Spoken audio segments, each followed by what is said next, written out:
Private jets with gold seatbelts. Palaces with 1,000 rooms.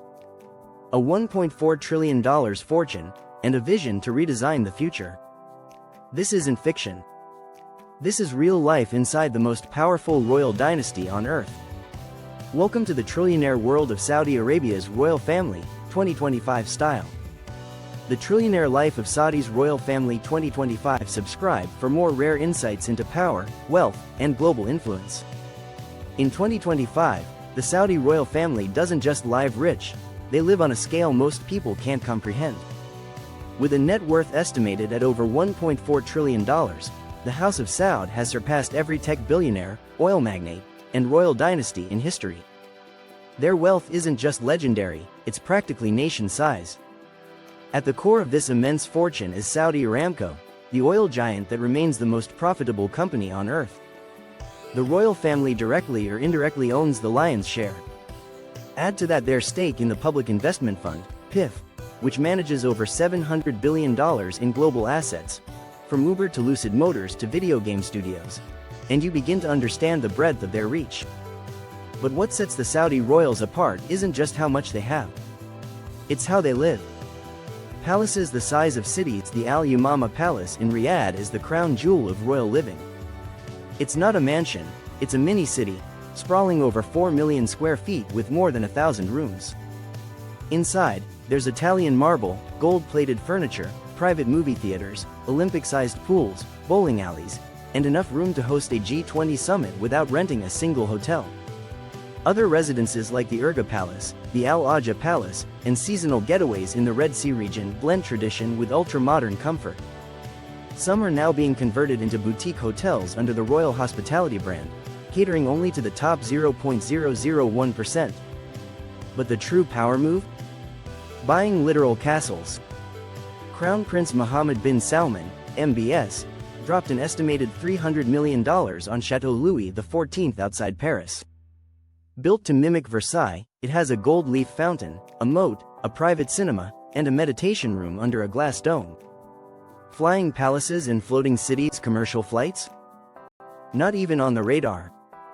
The family maintains a private fleet of over 30 jets, including customized Boeing 747s, Airbus A340s, and Airbus A380s converted into flying mansions. Each jet is fitted with marble bathrooms, gold seatbelt buckles, prayer rooms, dining salons, and spas. Yes, spas. At 30,000 feet on water, the Saudi royals command some of the largest and most expensive yachts in the world. The Serene, owned by MBS, is a 439-foot mega yacht complete with helipads, submarine garage, saltwater swimming pool, snow room, cinema, and, reportedly, the world's most expensive painting, Leonardo da Vinci's Salvator Mundi, stored in a climate-controlled vault on board. Then there's Kingdom 5KR, once owned by Donald Trump and now in the hands of Prince Al-Walid bin Talal.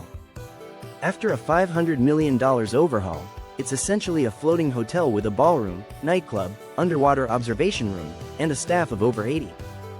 Gold cars, royal garages, and drivable art. When it comes to cars, the Saudis go beyond supercars.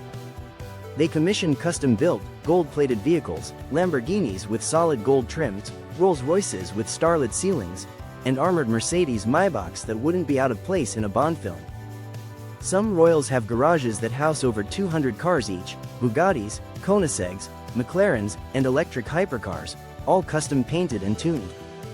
In one viral 2025 video, a Saudi prince drove a diamond-studded Bentley through the streets of Monaco, flanked by security in matching Ferraris. The collection isn't just for show, it's art. Many of the cars are housed in climate-controlled underground vaults with museum lighting, rotating displays, and fingerprint-only access. Art, culture, and priceless possessions. While the royals are known for opulence, their taste in art is equally ambitious. Saudi collectors own works by Picasso, Basquiat, Jeff Koons, Damien Hirst, and Takashi Murakami, along with rare Islamic manuscripts, antique Qurans, and centuries-old weaponry. In 2017, the world was shocked when Salvator Mundi sold for $450.3 million. By 2025, it's confirmed to be in MBS's possession, reportedly installed aboard his mega yacht, hidden from public view. Another piece, Picasso's Les Femmes d'Alger, was picked up for $160 million and now hangs in a private Riyadh estate. The Saudi royals don't collect art, they absorb entire eras of it. A new kind of tourism and diplomacy Vision 2030, spearheaded by MBS, is turning Saudi Arabia into one of the world's most ambitious luxury and innovation destinations. At the heart of this transformation is NEOM, a $500 billion mega-project rising on the shores of the Red Sea. It's not just a city, it's a reimagining of urban life itself. NEOM promises flying taxis, AI-powered infrastructure, robot maids, climate-controlled environments, and even an artificial moon. Its crown jewel is the Line, a 100-mile-long mirrored skyscraper city stretching through the desert, designed to house 9 million people in a car-free, zero-emissions vertical paradise.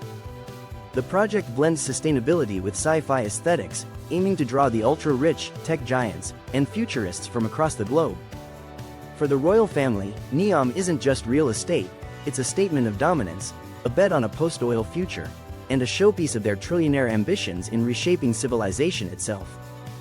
The royals are funding mega events like Formula One races, international film festivals, and concerts featuring artists like Beyoncé, The Weeknd, and BTS. Each event costs tens of millions, but that's the point. It's not about ticket sales. It's about global influence. When foreign dignitaries visit, they're flown in on private jets, hosted in palaces with personalized security, and sent home with Rolexes, racehorses, or diamond-studded daggers.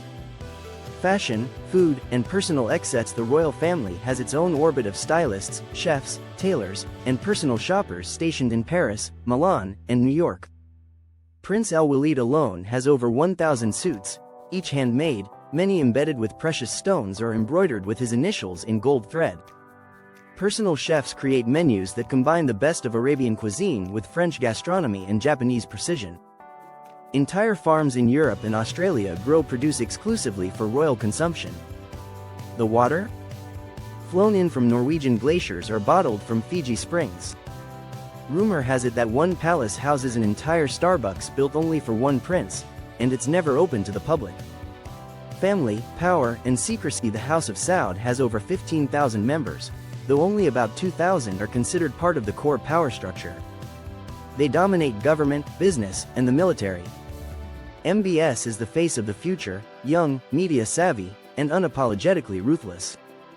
At just 39 years old in 2025, Crown Prince Mohammed bin Salman has reshaped not only the House of Saud but the image of Saudi Arabia on the global stage. Under his leadership, the royal family has consolidated nearly all political and economic power, sidelining rivals, silencing critics, and absorbing key institutions into the control of a select few. His approach to reform has been aggressive, mixing sweeping modernization with authoritarian precision. MBS launched Vision 2030 not as a suggestion but as a blueprint, transforming the kingdom into a tech-savvy, investment-hungry juggernaut, pouring hundreds of billions into tourism, artificial intelligence, entertainment, and green energy. He's cultivated relationships with Silicon Valley, Wall Street, Hollywood, and global leaders, all while projecting a curated image of ambition, control, and calculated charisma. Yet not all that glitters is gold. Controversy and criticism. The royal lifestyle is lavish, but not unchallenged. Critics cite human rights abuses, gender inequality, and the brutal 2018 murder of journalist Jamal Khashoggi, allegedly orchestrated by MBS's inner circle. The world is watching as Saudi Arabia tries to pivot from an oil empire to a diversified economy. But questions remain. Will the royals' grip loosen as they modernize? Can they balance tradition, reform, and power without internal fallout? And what happens to this trillionaire dynasty if the oil runs dry, or the world moves past it? Beyond billionaire, the Saudi royal family isn't just rich, they've rewritten what wealth means. They operate not like individuals, but like a sovereign luxury brand. Where most billionaires spend on status, the House of Saud spends to shape history, culture, and diplomacy. It's not a lifestyle, it's a parallel universe. Power, wealth, control. The House of Saud isn't just rewriting the rules of royalty, they're reshaping the future of civilization. Like, comment, subscribe. Want more videos on the world's richest families and hidden power? Hit that bell. Drop your thoughts below. What would you do with $1 trillion?